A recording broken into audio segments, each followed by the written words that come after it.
रतनगढ़ में किसान आंदोलन गुरुवार को तीसरे दिन भी जारी रहा।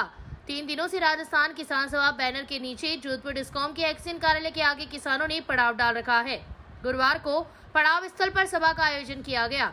सभा को किसान नेता कूड़ा राम दमीवाल, रामकरण चौधरी, एडवोकेट बनवारीलाल बिजारणिया, रामकुमार मेघवाल, रामनारायण रुलानिया, सावरमल प्रजापत, कुंदलमल धीतरवार, मदनलाल घिटाला, सावरमल पांड्या, जगदीश नाथ, हनुमान बिड़ासरा एवं बालाराम लाटा ने संबोधित करते हुए राज्य सरकार के खिलाफ आक्रोश प्रकट किया। वक्ताओं ने कहा कि किसान अपने हक की लड़ाई लड़ रहे हैं तथा वर्तमान समय में उन्हें पर्याप्त बिजली दी जाए, नहीं तो किसानों को नुकसान उठाना पड़ेगा। इसके अलावा उनकी 10 सूत्रीय मांगों पर प्रभावी कार्यवाही नहीं होने तक आंदोलन को जारी रखने का निर्णय लिया। जुलूस के रूप में किसान उपखंड कार्यालय पहुंचे तथा गढ़ चौराहा पर मुख्यमंत्री, ऊर्जा मंत्री एवं जोधपुर डिस्कॉम के एमडी के पुतले जलाए तथा चौराहे पर कुछ समय के लिए धरना दिया। वहां से किसान उपखंड कार्यालय के आगे एकत्रित हुए तथा नारेबाजी करते हुए धरने पर बैठ गए। लगभग 1 घंटे बाद तहसीलदार अशोक गोराम मौके पर पहुंचे तो किसानों ने अपना ज्ञापन सौंपते हुए समस्या समाधान की मांग की। किसानों के प्रदर्शन के चलते उपखंड कार्यालय पर पुलिस जाब्ता भी तैनात रहा। राजस्थान किसान सभा तहसील इकाई रतनगढ़ आंदोलनरत है और जब तक प्रशासन हमारी बात नहीं सुनेगा, जब तक किसानों की मांगे नहीं मानेगा, तब तक ये अनिश्चितकालीन धरना इसी तरह से जारी रहेगा और इस आंदोलन को और तेज किया जाएगा और इसकी संपूर्ण जिम्मेदारी प्रशासन और राजस्थान सरकार की होगी। शहर की वार्ड संख्या 16 में पुरानीगढ़ के पास बनी पेयजल टंकी क्षतिग्रस्त होने से लोग परेशान हैं। इस संबंध में पार्षद रामकिशन माटोलिया ने उपखंड अधिकारी विजेंद्र सिंह को इस संबंध में ज्ञापन देकर उक्त जर्जर टंकी को दुरुस्त करवाने की मांग की है। माटोलिया द्वारा दिए गए ज्ञापन में उल्लेख किया गया है कि टंकी की मरम्मत हुए करीब 15 वर्ष हो चुके हैं तथा उसके बाद इसकी सार संभाल नहीं की गई है। वर्तमान में यह जीर्ण शीर्ण अवस्था में होने के कारण कभी भी गिर सकती है। साथ ही उक्त टंकी से पानी का रिसाव भी होता है।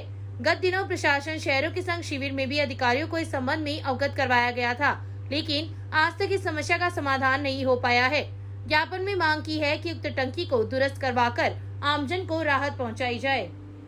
वार्ड नंबर 16 में पिछले 15-16 सालों से हमारे वार्ड में पेयजल की एक टंकी बनी हुई है और जिसका 15-16 साल से कोई मरम्मत नहीं हुई है। टंकी की ये हालत है कि ये कभी भी गिर सकती है और पूरी जर्जर अवस्था में हो चुकी है और यहाँ से इस टंकी से 5-6 मोहल्लों में यानी कि 2-3 वार्डों में यहाँ से पानी जाता है। उसके बाद में भी कोई सुनवाई नहीं हो रही है। अभी पीछे जो प्रशासन संघ शहरों के संघ जो अभियान लगा था उसमें भी मैंने उच्च अधिकारियों का अवगत करवाया था, तो उन्होंने कहा कि जल्दी इस समस्या का समाधान करेंगे, लेकिन आज तारीख तक उसका कोई समाधान नहीं हुआ है। भारत विकास परिषद के तत्वाधान में गुरुवार को आदर्श विद्या मंदिर में महाराणा प्रताप की जयंती मनाई गई। विधायक विनेश महर्षि के मुख्य अतिथि में हुए कार्यक्रम की अध्यक्षता परिषद की प्रांतीय उपाध्यक्ष अनिरुद्ध साहनी ने की तथा विशिष्ट अतिथि परिषद के जिला समन्वयक निरंजन कुमार चोटिया थे।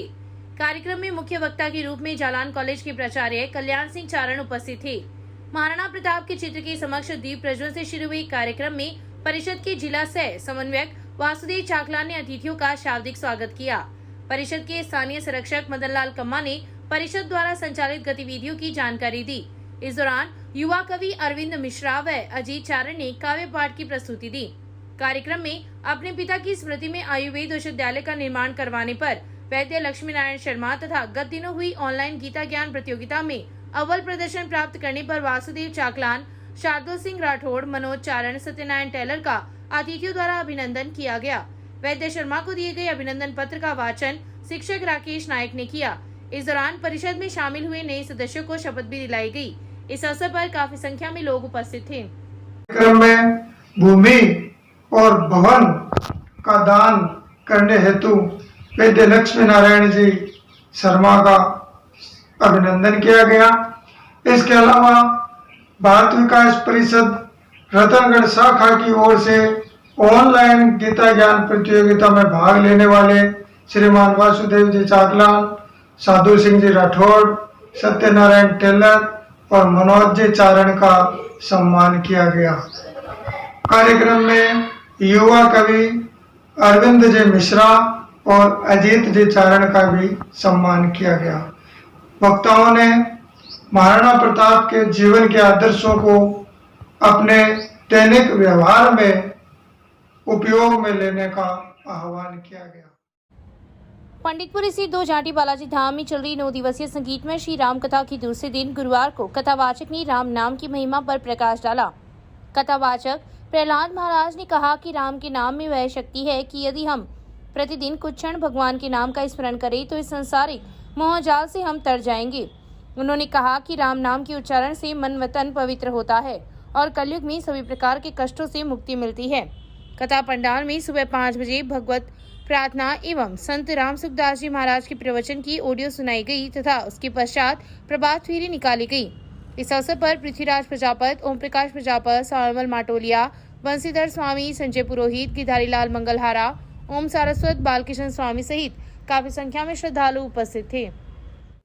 जिला अस्पताल में व्याप्त अव्यवस्था को दुरुस्त करने एवं बिना वजह घूमने वाले लोगों पर रोकथाम करने की मांग करते हुए अखिल भारतीय हिंदू युवा मोर्चा ने गुरुवार को उपखंड अधिकारी को ज्ञापन दिया है। मोर्चा द्वारा दिए गए ज्ञापन में उल्लेख किया गया है कि बेवजह संदिग्ध लोग एवं एम्बुलेंस के चालक जिला अस्पताल में घूमते हैं। अस्पताल परिसर जुआ व शराबियों का अड्डा बनता जा रहा है और महिलाओं पर अभद्र टिप्पणियां भी होती है, जिससे महिलाएं अस्पताल परिसर में अपने आप को सुरक्षित महसूस नहीं कर रही है। वहीं एम्बुलेंस भी बिना वजह अस्पताल परिसर में खड़ी रहती है, जो गलत है। ज्ञापन में मांग की है कि इस तरह के लोगों पर अंकुश लगाया जाए। ज्ञापन की प्रतिलिपि जिला कलेक्टर, पीएमओ एवं थाना अधिकारी रतनगढ़ को भी प्रेषित की गई है। ज्ञापन पर राष्ट्रीय उपाध्यक्ष विनोद प्रजापति, जिला सचिव नंद किशोर कंदोई, प्रदेश महासचिव सरिता परिहार, विजय कुमार नायक, नरेंद्र पंसारी, जुगल किशोर प्रजापत, श्रवण लुहार सहित कई लोगों के हस्ताक्षर हैं। और पीएमओ राकेश जी बोर्ड को अवगत करवाया है कि हॉस्पिटल परिसर में जो निजी एम्बुलेंसें खड़ी रहती है, उनके ड्राइवर महिला रोगियों के साथ छेड़छाड़ करते हैं, तो आवारा घूमते रहते, शराब पीकर वहीं जुआ खेलते हैं, शराब पीते हैं, ताकि और महिलाओं को बहुत परेशानी होती है इनसे। और महिला रोगियों को हर वक्त भय बना रहता है कि ये लोग कब तक मानेंगे, हमें परेशान कर रहे हैं। और यहाँ पर एक पहले भी ऐसी बलात्कार की घटना हो चुकी है इस हॉस्पिटल में, जिसका मुकदमा मैंने ही दर्ज करवाया था और वो प्रकरण शायद अभी तक चल ही रहा है। इसलिए यहाँ हमारी महिला जो रोगी है वो यहाँ असुरक्षित महसूस कर रही है।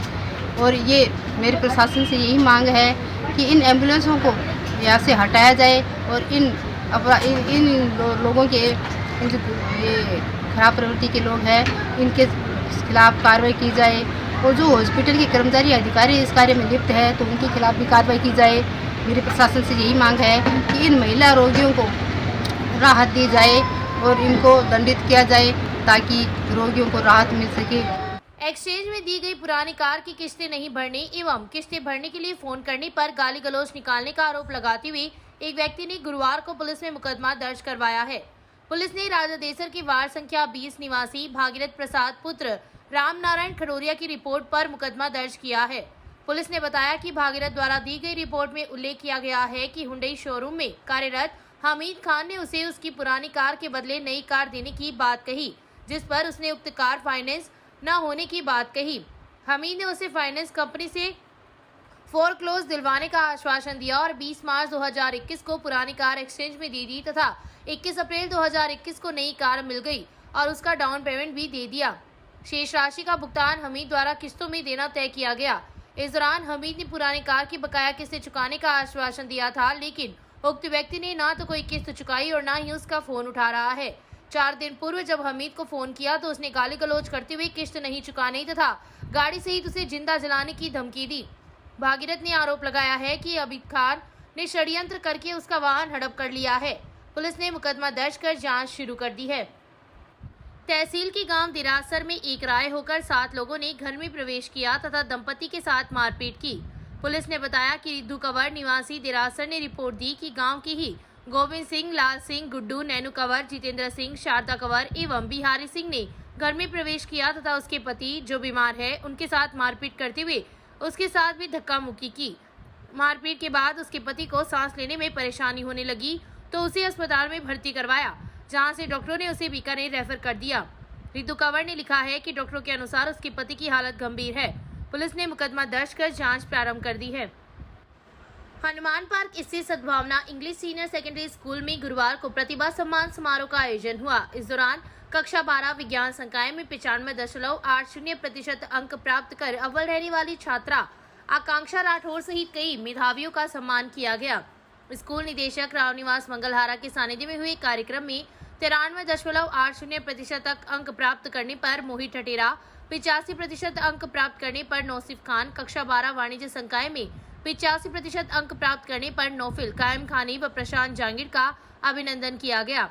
इस दौरान मंगलहारा ने बताया कि स्कूल मैनेजमेंट कमेटी द्वारा कक्षा 9 से 12 तक में प्रवेश लेने वाली छात्राओं को 5,000 एवं छात्रों को 2,000 रुपए की स्कॉलरशिप दी जाएगी। उन्होंने बताया कि शुक्रवार को मेधावी विद्यार्थियों का जुलूस निकाला जाएगा, जो स्कूल प्रांगण से रवाना होकर मुख्य मार्गों से होता हुआ विद्यार्थियों के घर पहुंचकर संपन्न होगा।